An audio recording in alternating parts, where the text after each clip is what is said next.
Thanks so much for joining me on The Same Drugs. I'm really looking forward to talking with you. I'm really happy to be here finally. Thank you. Yeah. I actually, this is a compliment. I found your book really engaging. Like, it's a good read, which I'm going to be totally honest. I'm not being self-deprecating. I'm not really good with science stuff. And when I read, I try to read science stuff all the time because it's like relevant to my work and because I'm interested. And usually my eyes kind of glaze over. But I find your book very engaging.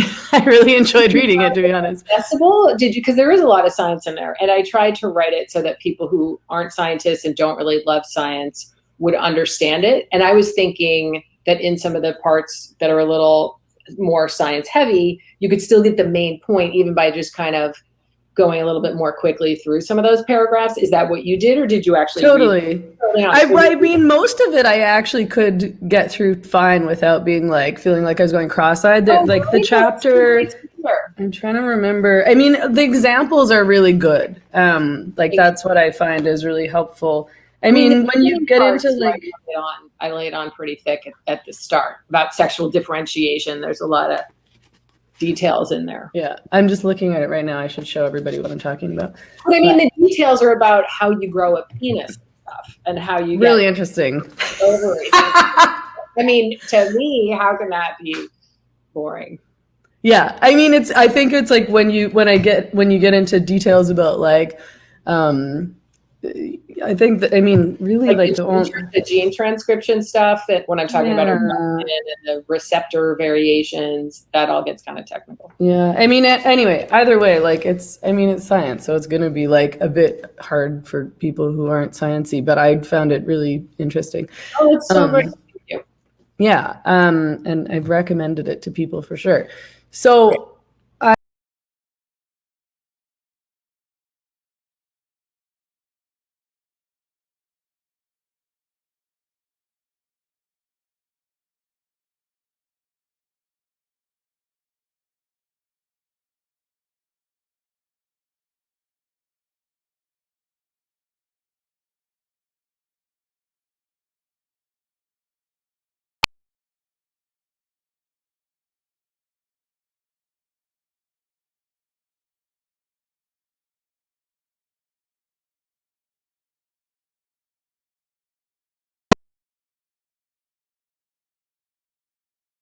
like differences in terms of like aptitude, behavior, things like aggression, etc. I was interested in the conversation. I think this was in your intro when you talked about what happened with Lawrence Summers and James Damore. And I had heard about the James Damore thing, but I had actually not heard about the Lawrence Summers incident. Yeah. And what they were talking about was, which is, again, like, I think is controversial still, but women being underrepresented in STEM, why they're underrepresented in STEM. And these two guys essentially got canceled, right? I mean, Summers resigned from his positions and Damore famously got fired from Google. I wonder if you can just explain, what was it that they were actually saying? Because I find these things, it turns into a game of telephone a bit, right? And people start hearing what other people are saying about what happened or reading about what happened, and they never actually go to the source. Yeah. No, and that's exactly right. So people made a lot of assumptions about what they said, but they also didn't like exactly what they said. Right. Even people who kind of took a close look at it. So each of them was essentially saying that part of the reason that there isn't equal representation of men and women in these different areas of STEM, I think, Summers and Damore were focusing on slightly different areas, but they were saying that part of the explanation has to do with largely with preferences and the fact that women are the ones who have the primary responsibility for childcare, mostly because we're the ones who actually gestate and lactate and have to use our bodies to have the babies and to grow our children and feed them. And there's a difference there that can also lead to differences in preference. Women probably ultimately, because we are the ones who produce the offspring, do tend to have different preferences on average than males do, than men do. So they were each talking about different explanations that were grounded in biological differences. In Summers, I can say just a couple words about each case.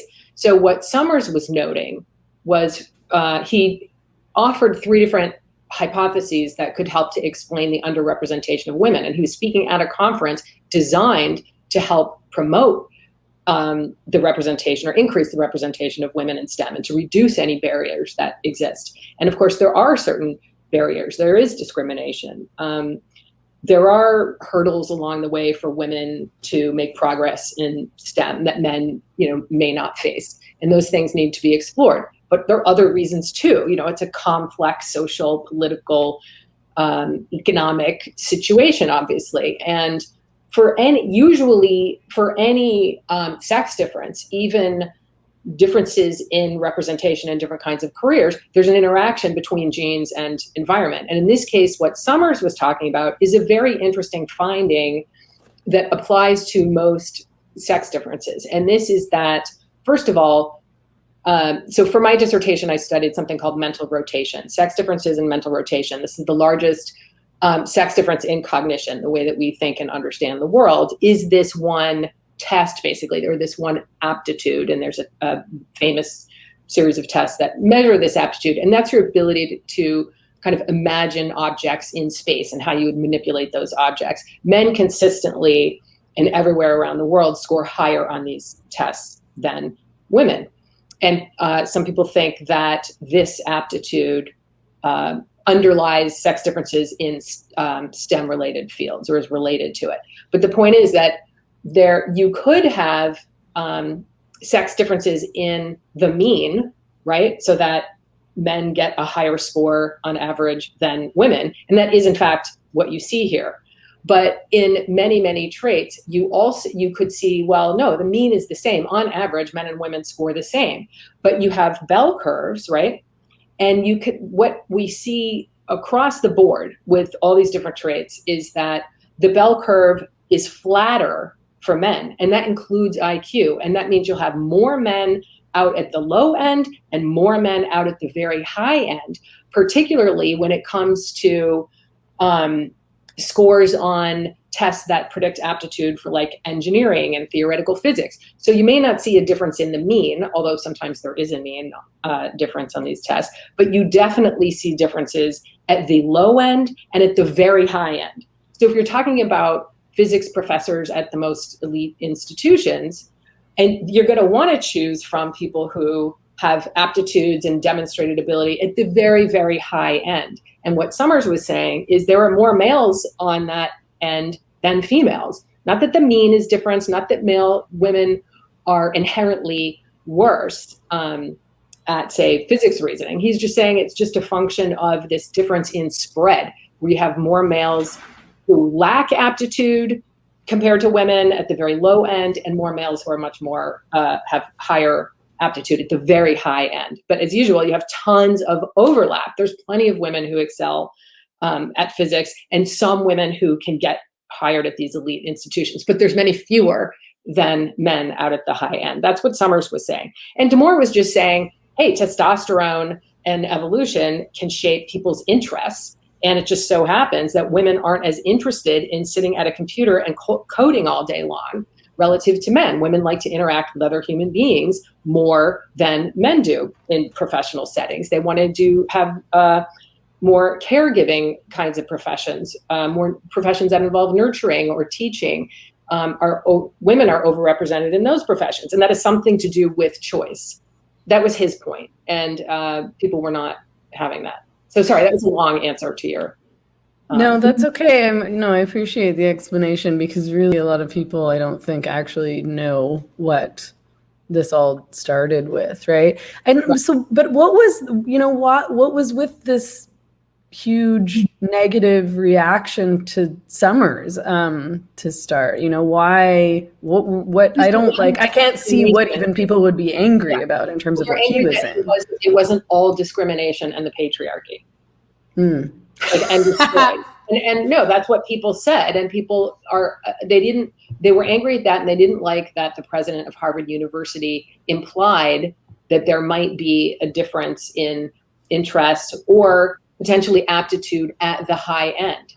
But it was a closed conference designed to get at the cause of these inequities. And in my view, you need to understand the cause in order to figure out the best kind of solution. You can't just pretend everything is due to the patriarchy. And plus, how are you going to fix that?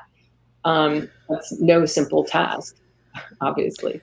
Well, no, and I mean, it's strange that you would want to try to attack what you perceive to be a problem without understanding the root of the problem. And it's ironic because, feminists will claim that what they want to get at is the root of the problem. They're getting at the patriarchy, and the root of the problem is like this systemic injustice or inequality or whatever.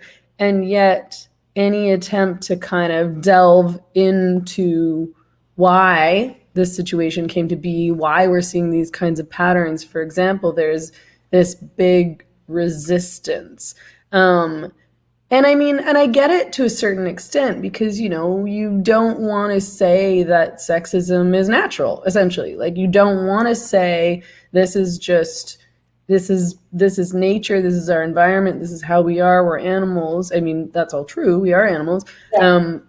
And therefore, I think that feminists fear that if we get into that territory, then people start using it as an excuse. And particularly, that's right. And they do. Some people do. So what do you do in that situation? How do you address that? Do you then say, oh, well, I guess I'm just going to give up on trying to discover how the world works because people are trying to misuse the evidence that I'm unearthing? Or do you do a better job in science education, statistical literacy, et cetera? You tackle that problem. You work hard, like I'm trying to do, to teach people how to use this evidence instead of misusing this evidence.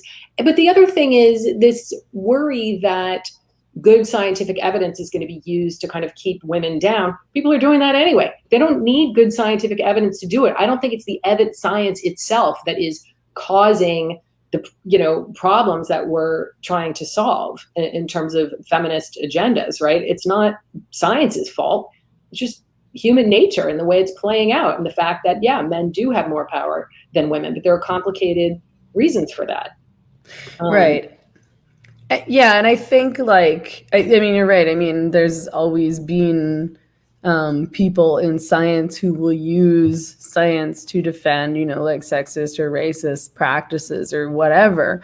And I have encountered men who I think will want to kind of normalize or naturalize pretty serious things like male violence against women, for example, like rape.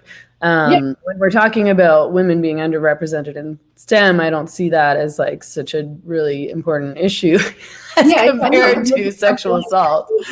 Right? Yeah. And I think that, if you read the book, that I encountered that in graduate school, in a seminar, an explanation for rape that did naturalize it. And I was young. Well, I wasn't young. I actually went to grad school in my 30s, but I was a novice scientist. And the fact that it was naturalized really hurt me and pissed me off, and I rejected the hypothesis. I wasn't even initially able to entertain the hypothesis. So I get it. I get where that comes from. I've been sexually assaulted, so it's personal for me. I mean, most women have had some kind of experience like that, and it is difficult to think, but it is difficult to think that, wow, this behavior could have something to do with men being somehow biologically different from women. It could have something to do with evolution. I still don't know the exact answer about whether rape itself is an adaptation. And that was the paper that I was supposed to be commenting on, which I eventually did in that seminar because nobody came up and offered me a tissue and said, oh, you poor thing. They said, they didn't say you're a scientist, but they treated me like a scientist who was supposed to be evaluating the data, and it worked. And I did. And I now understand that I can have emotions about something and I know what to do with them if it's interfering with my ability to be logical and analytical and dispassionately evaluate a hypothesis. My emotions go over here. I can cry later about, what happened to me or how unpleasant this hypothesis is. But in the moment, as a scientist, I want to really openly and in as dispassionate a way consider that hypothesis. Because if it's true, I really, really want to know about it. I want to use that information. I'm very passionate about especially male sexual violence. That is something that we urgently need to address, especially in this culture. I mean, and there's a lot of cultures that are 1,000 times worse, than we are. And we're lucky in a lot of ways. So yeah, I think we need all the tools available to us to try to understand what's going on. Yeah. And I mean, on one hand, I get that kind of emotional response. I mean, like you, I think I have responded emotionally to this kind of stuff, especially because, I didn't understand the science, to be honest, and because my education was in women's studies, and so my approach was, this is what I was taught in what's now, now it's called gender studies, but there was a time when it was called women's studies. But it was really drilled into me even before university, just through, I've been a feminist since I was like 10 years old or something like that it's all socialization. And I was convinced that it was, and I don't think I'd been offered many alternatives to that ideology. So I did believe that things like gender differences in play, like kids, like how boys and girls play differently. I thought that was all nurture and no nature, and that's not totally true. I mean, it's complicated, but it's not black and white like that. Right. I want to talk a bit about that, because you write about that in your book also, about how like things like, I mean, and I don't really have an explanation for this, but boys are more likely to like play with guns, for example, than girls are. Mm-hmm. Yeah. So you want me to just talk about how the sort of testosterone view of that, or? Yeah, well, why? I mean, what those patterns are and why those patterns exist. I mean, boys also, it's not just the gun thing, but like boys are more likely to engage in kind of rough and tumble play than girls. And that actually does play out. A lot more physical goofing around, like play fighting. Boys love to do that. It's not something that girls tend to love to do. Some do. I did. My son Griffin, who's 12, one of his best friends is a girl, and she's very tough, and they wrestle. But so it's not, again, that all boys do X and all girls do Y. There's a lot of overlap. But on average, we see these patterns. But the interesting thing is that it's not just humans. It's non-human primates. It's rats. It's lizards. It's like any species where the adult males need to compete for dominance, basically for mating rights. You're going to see some, depends on the species, form of play where, in primates, and even like puppies, you can see this all over the place. It looks like fun, and it is fun. It has to be fun so that they practice this. But even, in rats, which is interesting, the male rats will kind of stand up and box on their hind legs and like box each other. And it looks like fun. And then they roll over, and it doesn't, nobody gets hurt.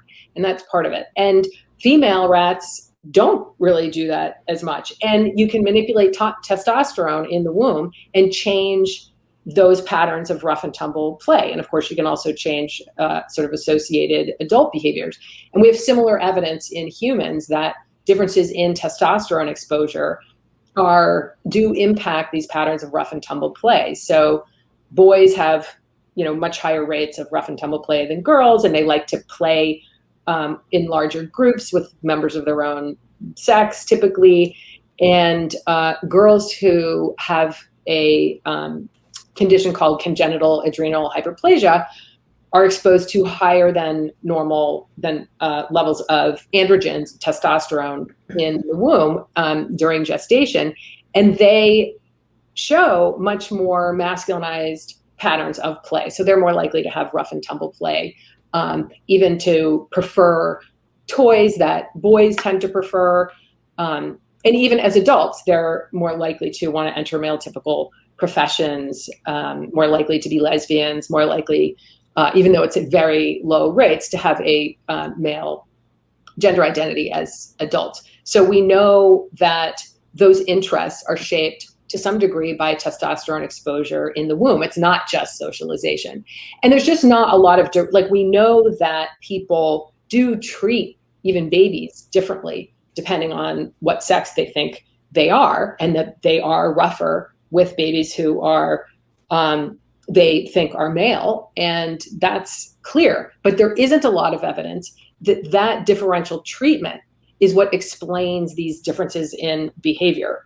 So they're just, that evidence just isn't available. So people use the argument that, well, it's a gendered world and we're treating males and females differently. Yeah, that's true.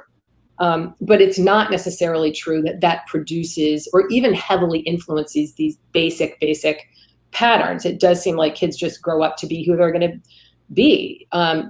Boys who are going to grow up to be gay men tend not to show those patterns. And it's not like people aren't treating them, this like a typical boy as a baby, right? So they're just not going to be into rough and tumble play because that's not who they are. So they're not sort of conditioned out of those behaviors necessarily.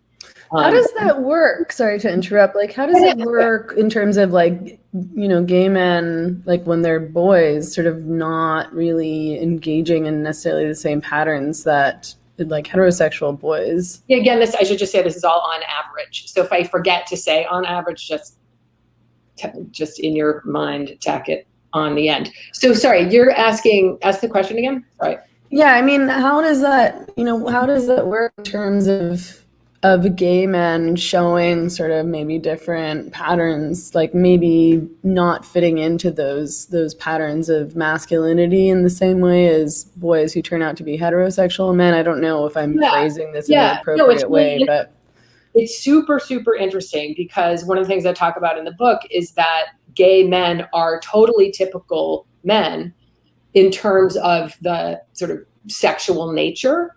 They have a male, very masculinized sexual nature, apart from the fact that they're attracted to men.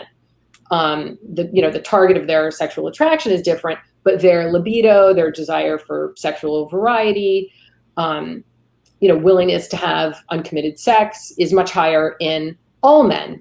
I mean, not every single man, but I mean,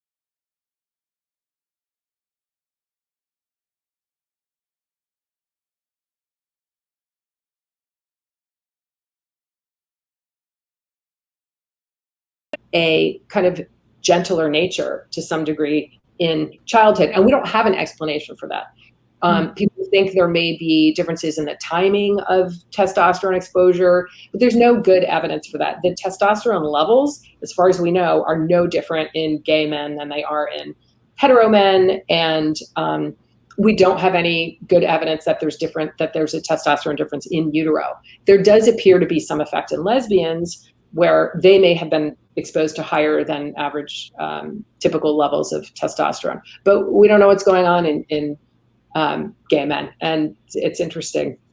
Yeah. Mm-hmm. Yeah, super interesting. Yeah. I mean, is it fair to say that there's such a thing as gendered brain? Are male and female brains different due to hormones, essentially? I think you could say that in non-human animals to a certain degree. And it's my understanding that in humans, certain computer programs can look at brain scans and differentiate with something like 80 to 90% accuracy male and female brains. But I do not believe that even an expert, neuroscientist could look at brains and tell you which is male and which is female. So, and given the amount of overlap in behavior, I think it's like a face that faces. So we can tell who's male and who's female, but it's this compilation of features where maybe you have like a masculine, I always think my nose is very sort of masculine, but maybe my eyes are more feminine, right? But the whole package, you can tell that I'm a woman. But you couldn't necessarily say any little particular feature is definitely male or female. It's just kind of the way it fits together. And there are these subtle differences in some cases. Like men are testosterone causes the brow ridge to protrude and the jaw ridge to, the jaw to be more defined. And those are all masculine features. And so we can just basically tell the way that they come together. But in the brain, the effects of testosterone in humans tend to be very subtle in utero and in puberty and in adulthood. And it's affecting gene transcription, which changes the levels of different kinds of proteins that can change the connections between neurons and the way that neurons grow and die. So there are subtle changes that you couldn't necessarily see, there's just one, huge part of the hypothalamus or whatever that's different, and we can see it in every male or female. Like, that's not how it works. But there do seem to be consistent differences. They're just harder to kind of pin down in humans. You can't take out people's brains during gestation and do things to them or examine them in the same way. So yeah, and I mean, as far as the conversation about the gendered brain is sort of confusing, because I think maybe some people mean something different when they say that than others. It's like you say, you can't necessarily see this is a male brain, this is a female brain. But sometimes when we're talking about the gendered brain, we're just talking about kind of inherent differences in terms of how men and women think and behave and interact. So is there some consistency around that stuff? Yes, but all of that stuff has neural underpinnings. So our brain, gives rise to behavior. And if there are consistent differences in behavior, which there are going to be consistent differences in the brain. And testosterone affects the brain and the way it develops and the way it functions but I'm just hesitant to say there's a male brain and a female brain, because we don't have that clear evidence. And I think, but there are so many patterns of behavior that are very, very consistently different between men and women. And again, that the brain has a lot to do with that. And we just don't know right now exactly what all the differences are that support these differences in behavior. Yeah, and I mean, so I want to talk about, you bring her up in your book, people like Cordelia Fine, for example, who will say that there is no such thing as a gendered brain. There's no such thing as a male and female brain. I mean, her arguments are probably more complex than just that. Well, I know that they're more complex than just that. But I mean, what are the problems with her arguments, and as far as you understand them? Yeah, no, that's a really good question.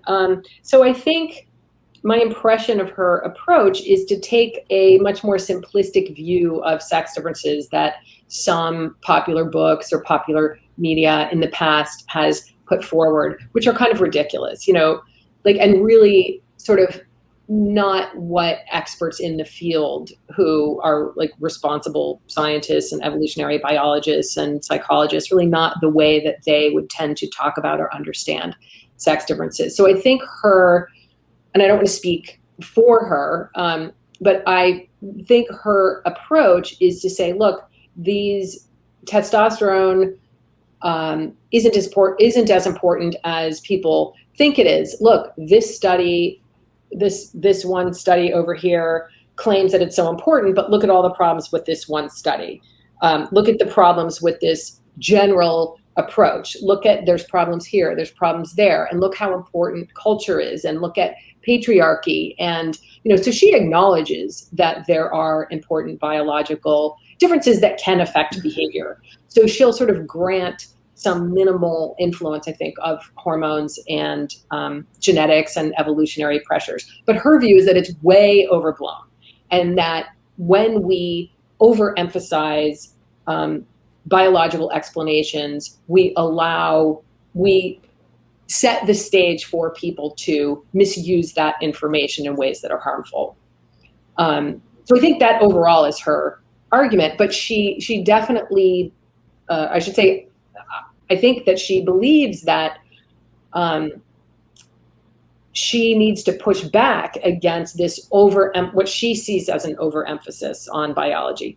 I don't think there is an overemphasis, and I think it's important not to fear what people might do with biological explanations. I think it's important to understand them and to educate people that what we need to be concerned with is behavior itself and the consequences of behavior, not our predispositions or different natures. Like, there's just no question that evolution and testosterone have a potent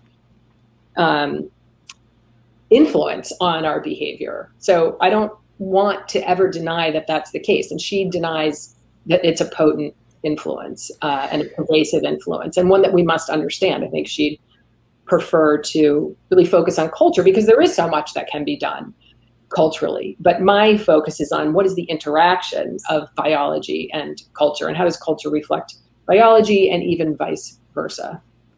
Right. And I mean, even if you just observe how the real world works, you can see that just because, we say, oh, this is why this pattern exists because of evolution and reproduction and all of these things that go thousands and thousands of years back.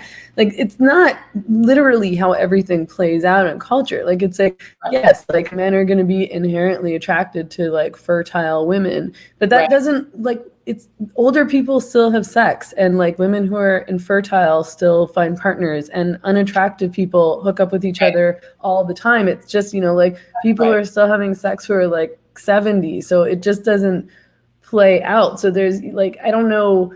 I think people want simple answers and simple solutions, and that's just not how it works. But also it's like, okay, well, we can know this is true and also not say this is the only way it has to be, and from now on women over 30 aren't getting laid. Yeah, no, that's exactly right. So we can say this is true, but it doesn't mean that the negative consequences, say there's a higher predisposition in men for physical aggression, which there clearly is, right? So that can be true, and it can be because of evolutionary pressures. Men and male animals, on average, benefit from physical status competition, benefit in terms of how many kids in an ancestral environment they could have produced on average. Women don't benefit in the same way. They benefit from living a long, healthy life and being good nurturers. And it's just they can be aggressive too, but in different kinds of situations. Okay, so you can acknowledge that that's true, but then you can also acknowledge that just take sexual violence is not inevitable. We know that just because men have a greater predisposition to it doesn't mean that it's inevitable. It is ridiculous because little kids have a greater predisposition to run screaming around, a restaurant, right? But it depends on where they live, who their parents are, how they were raised, what the rules of the restaurant are. Right? So just because you have a biological predisposition to something doesn't mean that the associated behavior is excusable, is right because it's natural, or is inevitable. Those are all just errors of reasoning, because we have examples all over the place about, look in Singapore, you probably won't be sexually assaulted in Singapore. You might more likely to be in India because of culture. Culture is unbelievably important, but there's no denying that the reason culture is important and laws and customs and norms are important and crucial is because males have something in their nature which increases their predisposition to these kinds of behaviors. They also have a predisposition to be heroes and to save the lives of people they don't know and to risk their own lives to save other people. That's a fact, right? So it's not all bad. And I don't just talk about men in that way. There's a lot of incredible qualities that there are also differences there that are positive on the male side. So we should acknowledge that. But the point is, these are just errors of reasoning. And we only benefit from figuring out how people work, in my view. Yeah, well, yeah, and I think that some men, have gotten defensive and, expressed anger in response to like feminism, like a blanket version of feminism. Because I think that they feel like feminism is attacking masculinity, like that that feminists are saying, like masculinity is inherently bad, which, can be interpreted to mean, I don't think that it's meant necessarily in this way, but could be interpreted to be like men are bad. What do you And think? Do you think feminism is doing that? Do you think sometimes. I mean, I'm so like heavily engaged in feminism, and there's so many different kind of versions of feminism that it is sort of hard for me to say all feminism is doing this. But I can say, if we're going to engage in broad stereotypes, that I think modern feminism has really gone after gender. Like if we're talking about things like first wave feminism, obviously, like I think first wave feminism was very practical. Like that was really about achieving women's rights, like getting the vote, ensuring women have access to education, essentially ensuring that women can operate autonomously, like own property and things like that, so that they don't have to be entirely dependent on a man for their survival, so that they count as a person or something. And second wave feminism, I also think was like pretty practical, although at that point it started to get into like more like ideological, theoretical conversations around patriarchy and the roles that men and women play in patriarchy. But they were talking about like sexual harassment in the workplace and like rape, and they started talking about like pornography and a lot.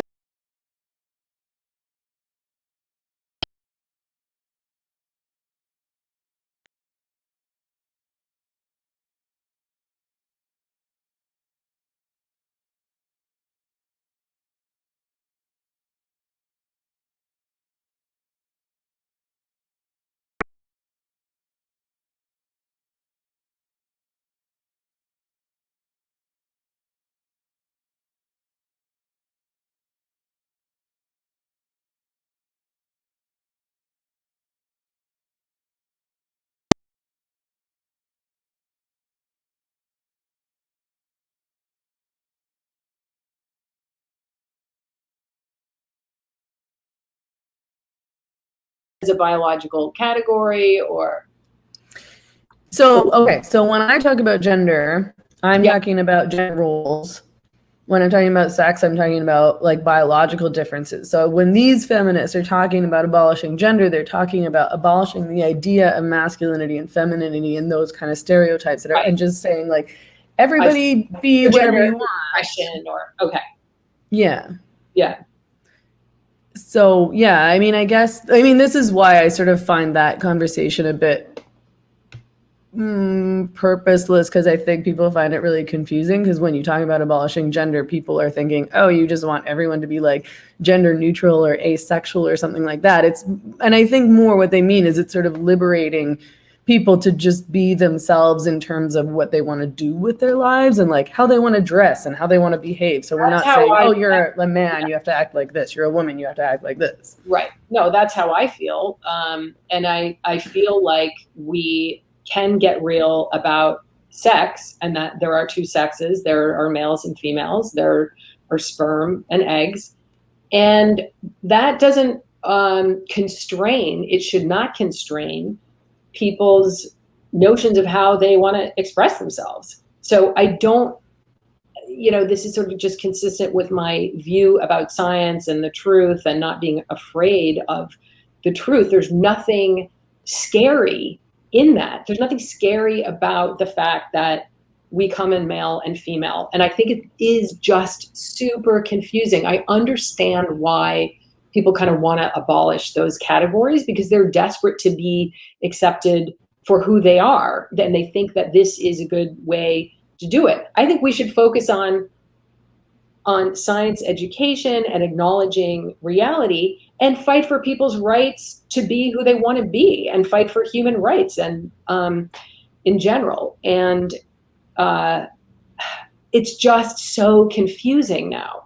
And part of why I wrote the book is I want to show that science itself can be liberating, and you can respect people's ability to understand reality, and to accept it, I think it's respectful to tell them the truth and help them, gain the tools to figure out how the world works, but also who they are and what kind of forces are acting on them. But then at the same time, fight for what you believe in. I'm totally somebody who wishes that the sex that you are just really didn't restrict how you express yourself and the way people, respond to however it is that you want to express yourself. I wish that there could be a huge amount of variation that, expand what it means to be male or female in terms of how you express yourself, what masculine and feminine is. Let's just open that up. That would, I think, be incredible. And that's the world that I would like to see.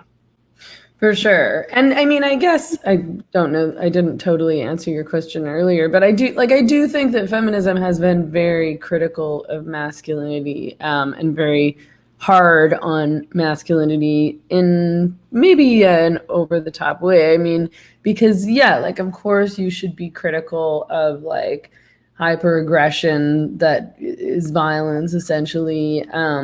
Behavior.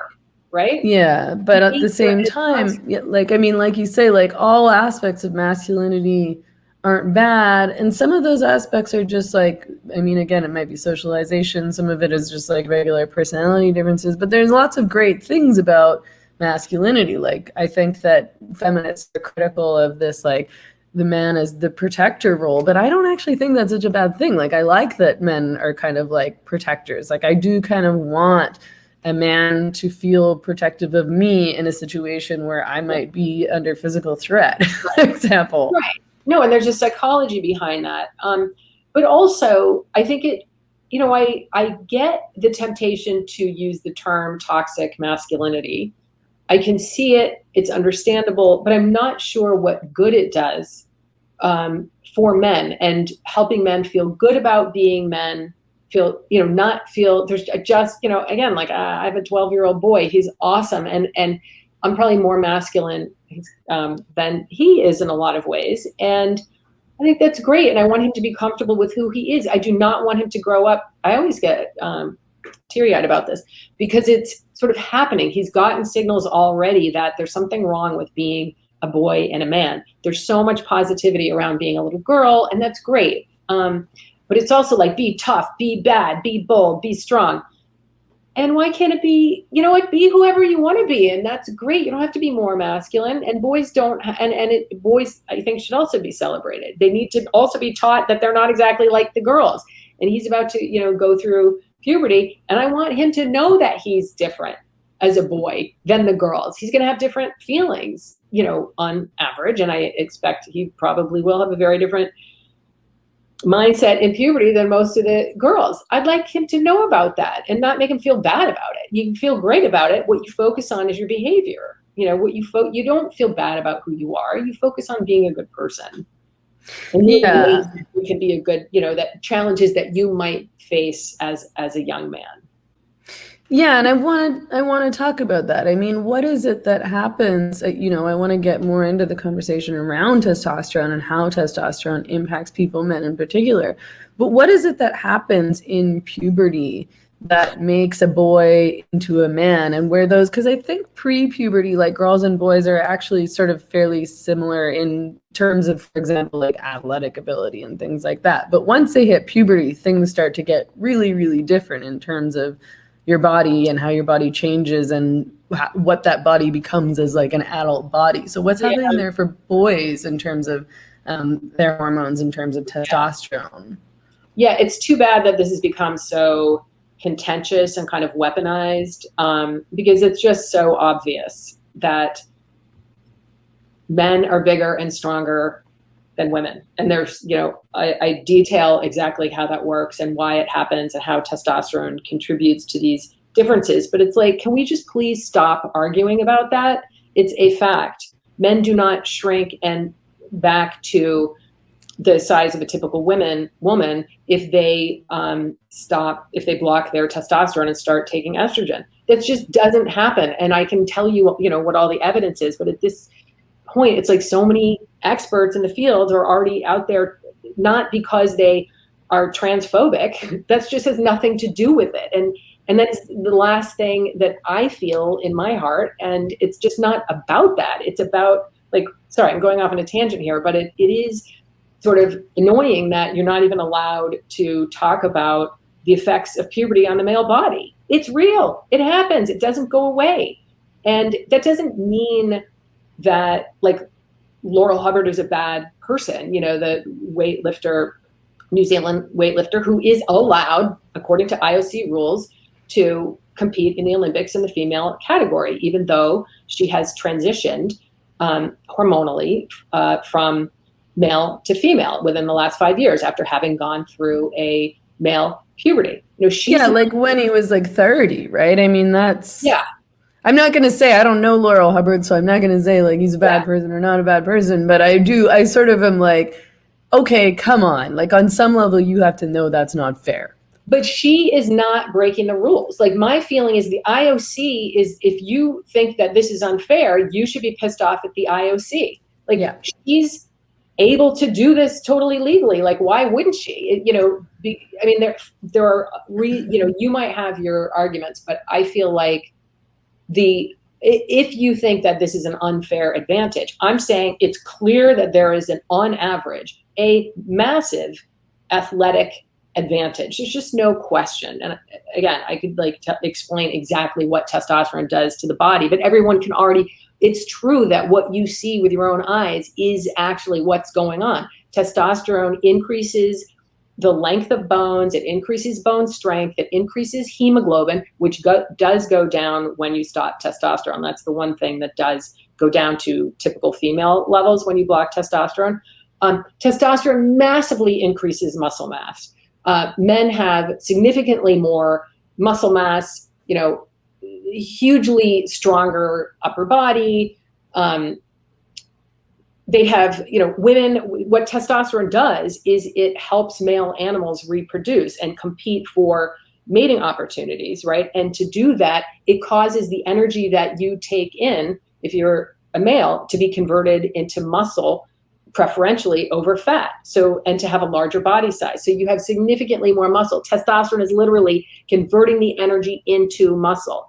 And estrogen is converting the energy into fat, because we need to have fat in order to reproduce. Males have to have muscle. That's why it's there. There's just no question about the advantages. You lose about 5 to 10% of your muscle mass and strength advantages when you transition, like Laurel Hubbard, on average from male to female. And even after up to 8 years. There's studies that have looked at strength differences after 8 years of blocking testosterone. And there is still of course, retention of bone strength, body size, and significantly increased muscle mass relative to a typical female. So yeah, I mean, that's been crazy frustrating. Issues. Like, nobody's even listening to people are trying to win the argument by saying that the science isn't real. That's just not going to work. And you're going to alienate people who might think that, trans women have a right to compete in the women's category.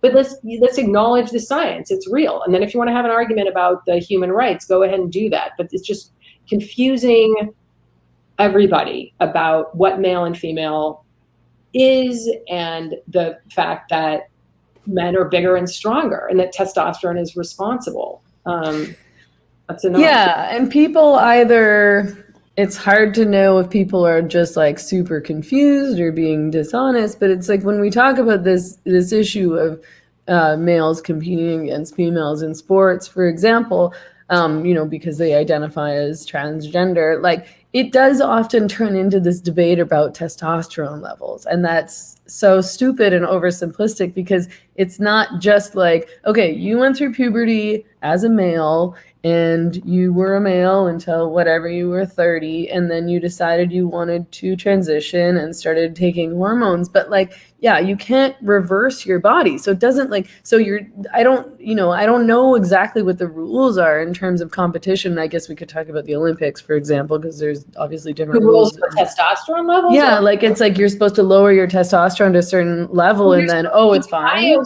So it's weird.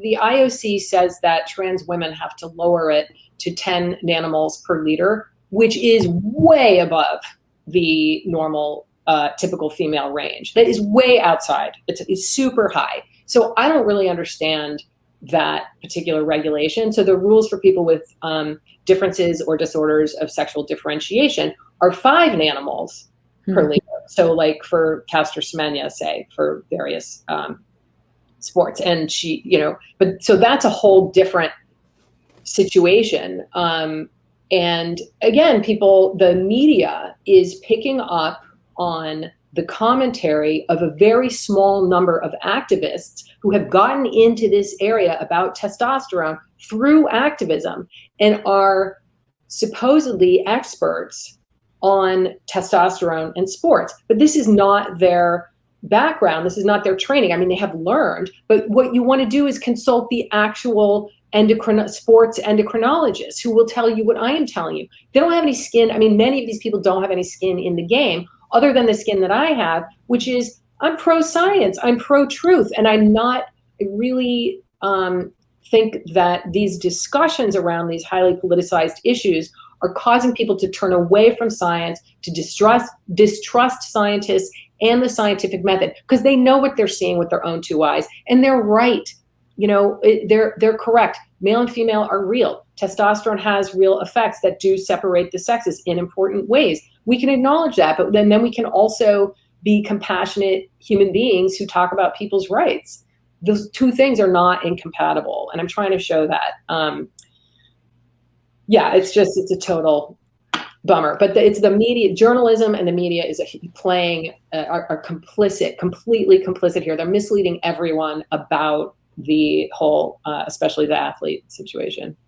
Yeah, I mean, it's so funny because you've said a couple of times, like, we all know what we see. Like, it's not even, you don't really need to get these like nitty-gritty, like scientific conversations when you're talking about male versus females, because like for the most part you can just tell, and often like you don't even know why you can tell. Like you can just, because they're things that are, it's like evolutionary benefit obviously to be able to tell who's male and who's female. There's so much science. I have a folder here. I have a folder on my desk over here, just like full of papers that show that athletic advantage when it starts in a little bit before puberty, actually, but exactly how male puberty amplifies this, what was a small athletic advantage massively. You can't run faster. Like a woman can't run faster than a man on average if she has twice as much body fat, and lower levels of hemoglobin to power her muscles that are minuscule compared to his. It's that ratio of, it's like how much lean mass you have makes a huge impact. Just having a lot of body fat, not a lot relative to a average woman, but to a highly trained man, women just cannot physically have the lean mass that men have, or the body size, or any of the other advantages. It's not like Michael Phelps. Like everyone brings up Michael Phelps, and well, how can we make these distinctions? Because he also has unfair advantage. Yeah, but it's like it's on a spectrum. There's lots of men with long arm spans, and his might be a little bit longer. That's not the point. You have huge, massive differences between men and women, which is why we have different categories. It's not like there's all this overlap and it's on a spectrum. It's totally different, and everybody knows it. Yeah, and you brought up Caster Semenya earlier, and I wanted to talk to you about that debate, because I think within this modern debate that we're having around sex and gender and what's a male and what's a female, and it's all very confusing. People bring up intersex conditions, and they don't bring up intersex conditions. They say it's intersex, and they're like, what about intersex? Sex is so confusing because some people don't have a sex, they're intersex. But that's not really like how intersex works. Like there's, first of all, like there are intersex conditions. So there's like a pretty wide variety, as I understand it, of different ways that like intersex can manifest. Yeah. But so this is a sensitive area. I mean, obviously the trans situation is sensitive, but I think the intersex area is very sensitive. So I want to be careful, because I know a lot of people with different conditions. I have a lot of students who have different conditions and like to take my course to learn about how it works. So, and I understand that this is a sensitive area. The language is difficult and there's lots of disagreement. But for almost all of the conditions that we would call intersex, what it means is, so first of all, you have sex, which is, again, the body plan for the gametes. Like, when I'm 55, I'm still hanging in there. I'm with menstruation here and there. So like maybe producing some eggs. Clinging. Right. I'm not going to be in a couple years, but I'm still a woman, right? So it's not that you have to be producing gametes currently. It's that that's my body plan. And that was the design that I had from, about 6 weeks into gestation, when my bipotential gonads differentiated into ovaries, because I don't have the SRY gene, because I don't have a Y chromosome, right? So that is what makes me female. So I could have been born with something that looks like a penis if I had high levels of androgens in utero. But congenital adrenal hyperplasia, which might have caused me, depending on where I was born in the world, I might have been sexed as a boy if I had something that looked like a penis. So that might be an intersex. You might call that an intersex condition. But intersex is not the same thing as actually being between two sexes. It just means that your sex-related traits, right, things that are related to sex, like the genitalia or your body size or your hormone levels or the way that you act or dress, those are, or even your chromosomes. Those are things that are associated with sex. You can have two X chromosomes and still be male because the SRY gene could translocate to the X chromosome. And you can have an XY set of chromosomes and be female because your SRY gene isn't functioning and you develop ovaries. Maybe they're not, they don't work properly. But so those conditions don't mean that there are, that sex is on a spectrum, or that people who have other chromosomal anomalies like Klinefelter syndrome, where you have you're a man with an extra X chromosome. It doesn't, that might be an intersex condition, but it's not a third, fourth, fifth sex, and it doesn't mean you're in between two sexes. It means you're male with some of the features that are usually associated with sex are different. That's all that means. I don't know if I answered your question. Yeah, no, you did. And I find this very interesting. And so what is the specific condition that Caster Semenya has? So I wouldn't want to, what I can tell you is that the athletes who fall under those DSD regulations, who are required to, who are referred to as women who have naturally high testosterone levels, they generally have internal testes and XY sex chromosomes. So if they have levels of testosterone that are in the male range, that would be extremely unusual for somebody who has ovaries and XX chromosomes. That would be, if they're like squarely within the male range, there's either some sort of tumor that is causing a really high production of testosterone, and that would be exceedingly rare. In fact, that I've never heard of that happening in elite sports. But there is an overrepresentation of people with DSDs who might be sexed as female, who might identify as female and live as female, especially if they're born in places where they're not getting medical care, really, modern medical care at birth.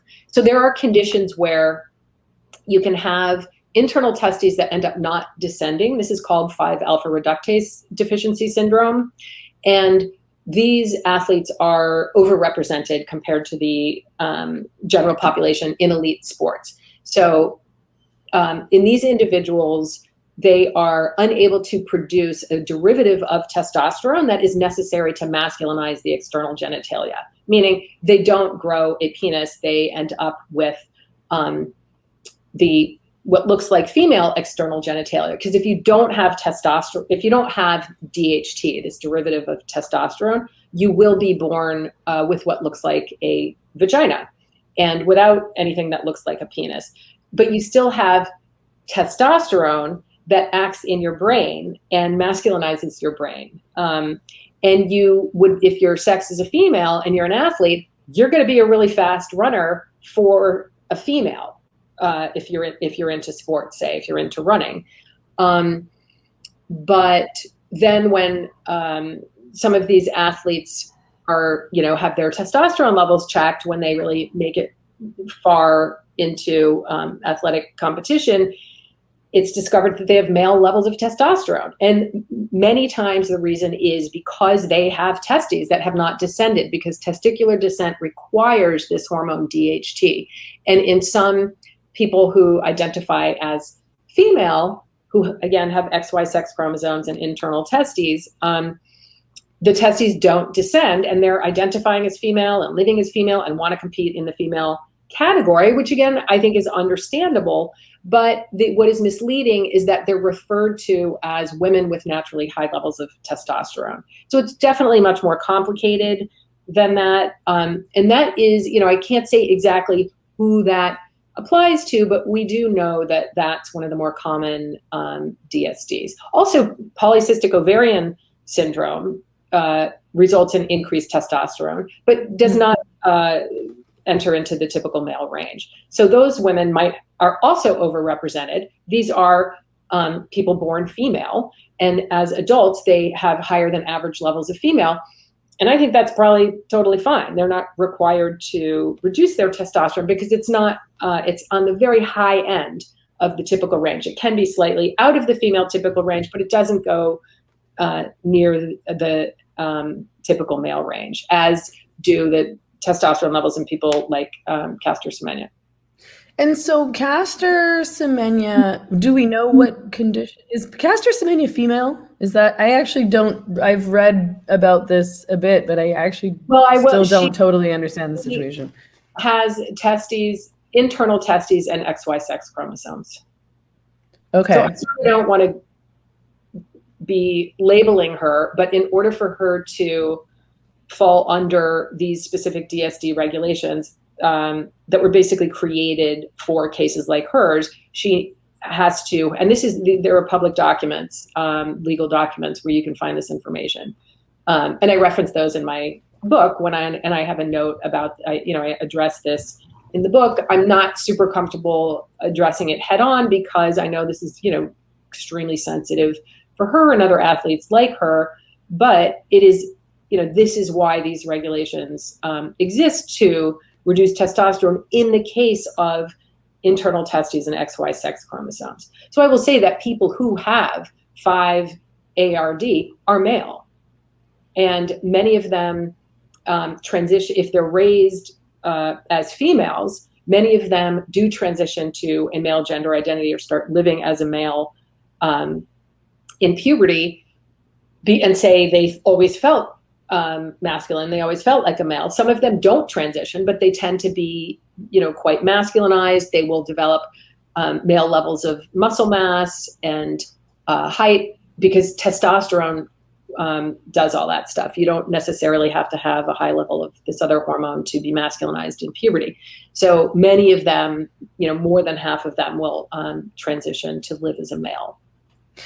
Was Caster disqualified specifically because of testosterone levels, or was it about more than that?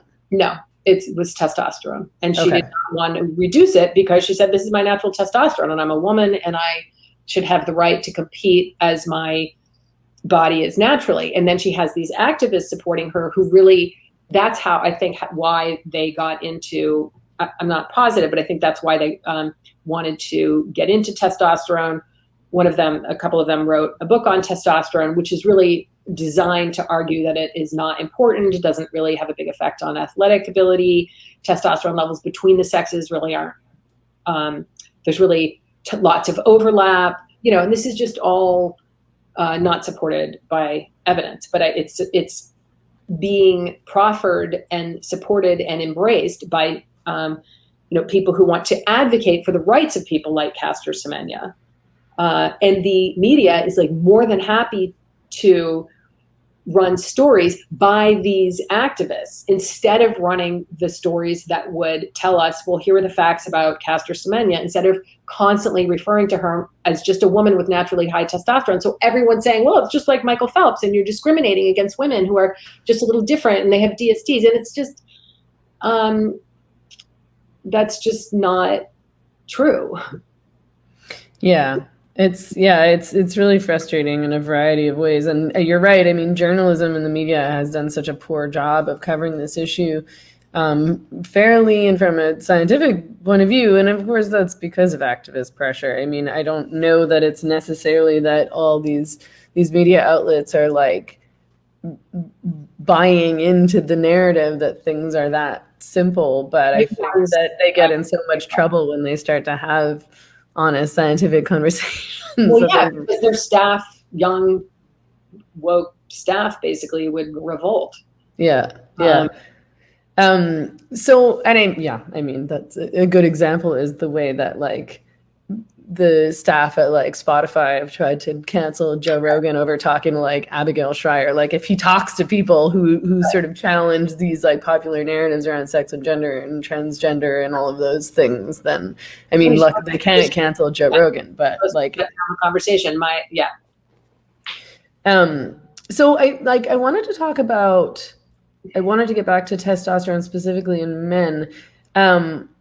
And how do testosterone levels impact men? You know, like for example, if like a man has high levels of testosterone, does that impact him? I mean, and I'm talking about like physically, how he looks, but also in terms of things like behavior and sex drive and all of that. Yeah.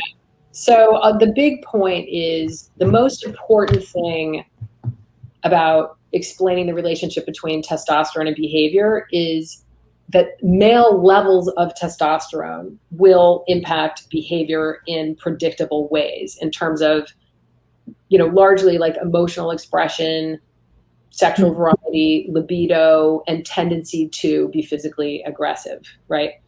That's where the evidence is. That's very strong.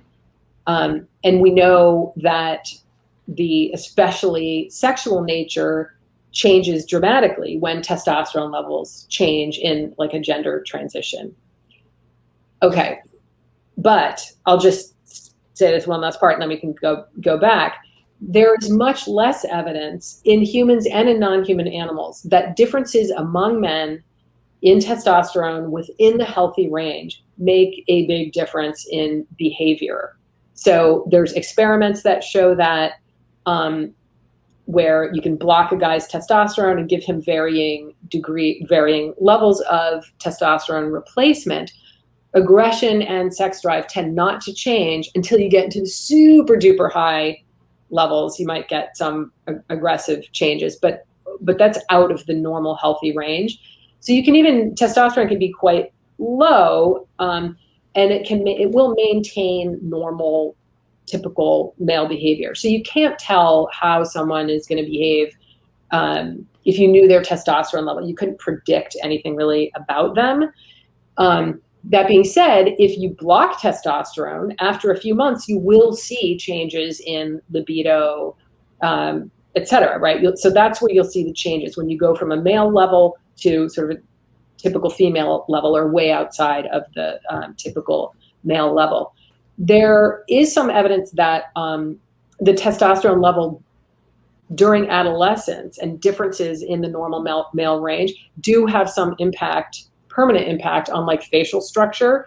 And that's really important because that's a super powerful social cue.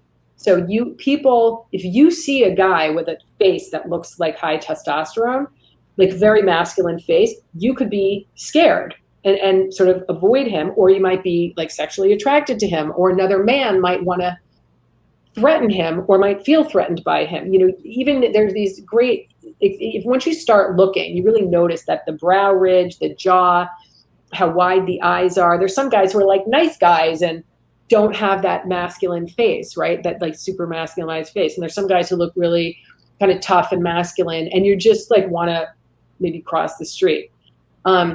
So there's some. Or you want to date them. Right. It totally depends. Yeah.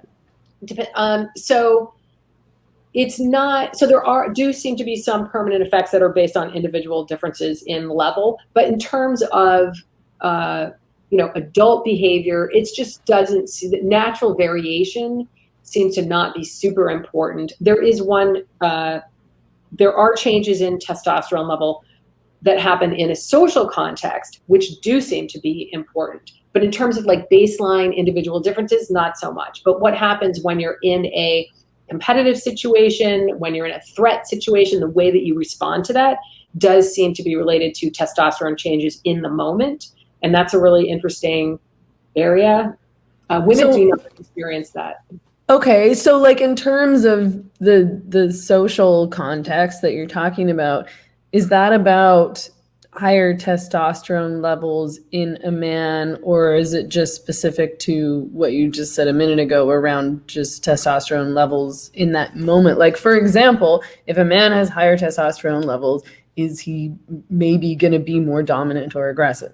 Yeah, not necessarily, but he might be more dominant and aggressive if in the moment. So if you think about a situation, and we have this as women, but it's different, and we don't have the same kinds of endocrine changes. If you're in a situation, I'm just going to say this because I think you probably have a lot of women listeners, where you feel somewhat of a status battle, which plays out in all kinds of different interesting ways. Like, you can probably relate to what that is like. If someone's trying to intimidate you, are you going to react with fear and anxiety, or are you going to like stand up a little straighter and assert yourself? Like, I'm probably in most cases going to stand up straighter and assert myself. That is just my nature. And if someone's trying to bully me or bully anyone else, like, I get all kind of, Yeah, I get pretty, I'll let you finish. But I get pretty like, I can be pretty like aggressive and defensive in defense of other people. Like, if I see, like, if it's my friend, even if it's like my boyfriend, like if I feel like somebody's like there, I've been in lots of situations, it's so unwise, but like in bars where somebody's trying to pick a fight with like my male friend who doesn't need my protection because he's much bigger than me. And I'll literally like stand in the, like, I'll get like, I'm like, fuck off. You know what I mean? Like, I can get pretty like mannish in those situations. And I've done some dumb things and confronted some huge guys, and I just lose my fear in those situations. And that's can be a very masculine characteristic. But it's, so you and I potentially respond to that confrontation with, we're trying to use a bit of dominance, be assertive, overcoming your fear. But of course, there are plenty of people, men and women, who respond with, they feel anxiety, they feel small, they feel timid, they feel pain, they feel fear, right? So that's basically, are you going to fight or are you going to flee? And it does seem that when testosterone rises, so if two competitors come together, and this happens in sports, so you can measure it in formal competition, because that's a status competition, right? So again, this is only in men, where the outcome of physical competition, or even non-physical competition, even like a chess game, if status is what you're kind of competing for, then both males' testosterone can go up. But if somebody wins, theirs can stay high and the losers might go down. And it does seem that has effects on the way people behave in the future, because it's rewarding to have a testosterone increase. It increases dopamine. So if you have a testosterone increase or a dopamine increase that's paired with certain stimuli, then you're going to want to behave the same way in the future. And that's adaptive, right? If you're a winner, you're going to want to keep trying to increase your status by not backing down from confrontation. But if you don't have those skills, you're not so big and strong, or you don't have the right personality, you might have that testosterone decrease, which is going to keep you alive so that you can try again, in a week, say. So those testosterone changes are really interesting. That's called the winner-loser effect. And the way that testosterone acts also depends on your genes and your personal history. And there's all kinds of, I have a little bit in the book about the CAG repeat in your in your androgen receptor, and how that can affect whether you get that kind of, whether you have that dominant kind of response or not. So yeah, that happens in humans and in non-human animals. And testosterone can go down when you have a kid too, or you form a pair bond. So those changes seem to to be important and facilitate certain types of behavior, like nurturing. If you have a little baby and you're a guy and you need to be nurturing and not be out looking for females and competing with other males, your testosterone is somewhat depressed. And that does seem to, as long as you're interacting with your offspring, then you're gonna have a different set of behaviors and priorities. Okay, and how does testosterone impact libido? Do males with like higher testosterone levels actually have a higher libido? No evidence.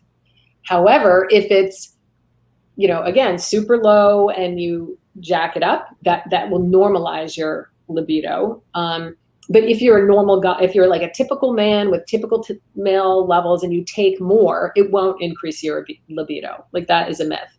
But if you're aging, say, and your libido is declining, there's some evidence, although it's not as robust as people think, that increasing your testosterone will help your libido.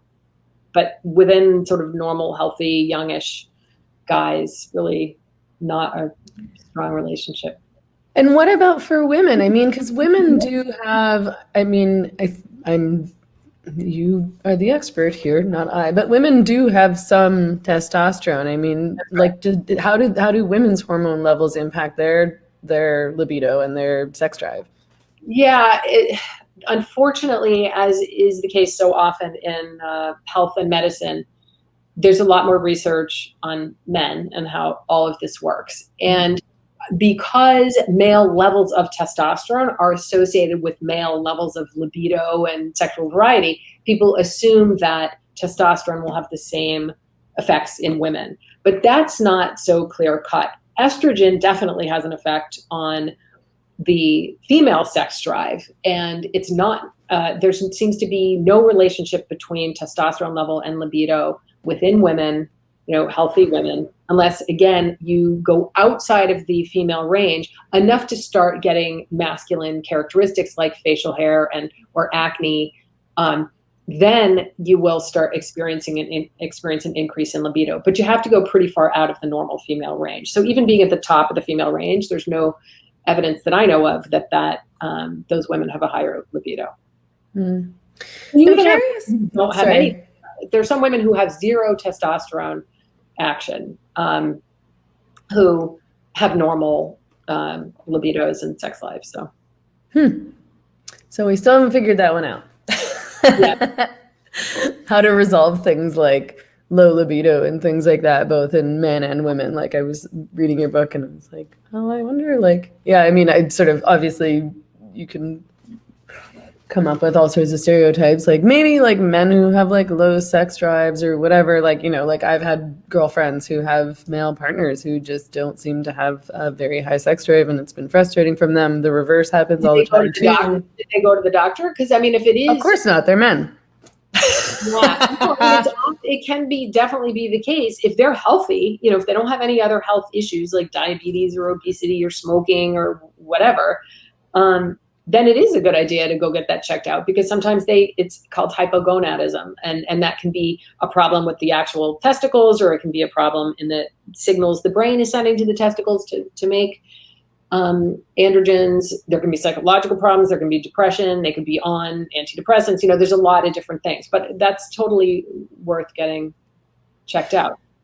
Yeah, absolutely. And as not a doctor, that's usually what I say. I'm like, well, you should probably go to the doctor, because like you say, it could be a number of things, but often I do think that these kinds of things are health related. And I think that it's probably fair to say, like, in a broad sense, that if you are a healthy person, like if you're relatively physically active, if you work out, if you eat pretty healthy, then you probably are more likely to have a better sex life and a higher sex drive than somebody who's maybe got diabetes, is obese, doesn't eat well, isn't active, so on and so forth. Because also obesity, the fat cells have an enzyme called aromatase that converts testosterone into estrogen. So obese people tend to have more estrogen because they have more fat. So they're just converting more of the testosterone that they do have into estrogen. And that's not good for males for sex drive.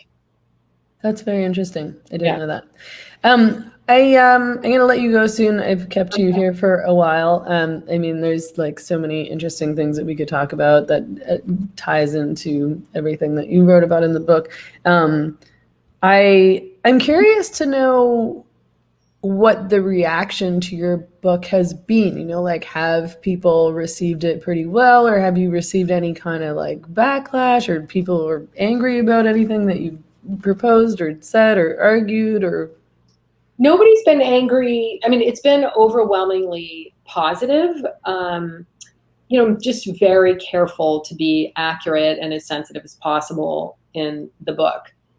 I did get a little bit of pushback on one of the podcasts I did from a independent feminist bookstore, and from a trans man who was upset that I had been on or challenged me on the people who had hosted me or had subtweeted me, like Joe Rogan, Jesse Singal,